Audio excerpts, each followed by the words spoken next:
గ్రామ పంచాయతీ ఎలక్షన్స్ ముగిసిన తర్వాత తెలంగాణ రాష్ట్ర ముఖ్యమంత్రి గారు ఏదైతే ప్రెస్ మీట్ పెట్టారో ఆ ప్రెస్ మీట్లో వారు మాట్లాడినటువంటి మాటలు ఏదైతే ఉన్నాయో విన్నటువంటి తెలంగాణ ప్రజలు నవ్వుకుంటున్నారండి. ఎంతలా అంటే వారు ఎలక్షన్లో కాంగ్రెస్ పార్టీ గెలిచిన సీట్లకు సంబంధించి చెప్పిన లెక్క కావచ్చు. మరొక మాట ఇంకొకటి ఏంటంటే ఎలక్షన్ గట్ట శాంతియుత వాతావరణంలో జరిగాయని చెప్పారండి. అక్కడక్కడ ఎంతలా గొడవలు ఘర్షణలు జరిగాయి అనేది తెలంగాణ ప్రజలకు తెలుసు. అదే కాకుండా ఇంకొక మాట కూడా మాట్లాడారండి. ఏంటంటే ఇక్కడ బీజేపీ బీఆర్ఎస్లు ఒకటైపోయాయంట.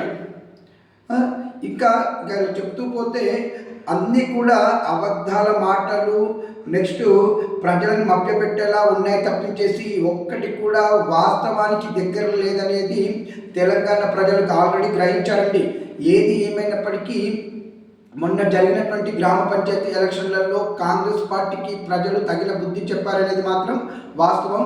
దీనిపైన మీ అభిప్రాయాన్ని నాకు కామెంట్ రూపంలో తెలియజేయండి. ఇట్లు దినేష్ గంగ.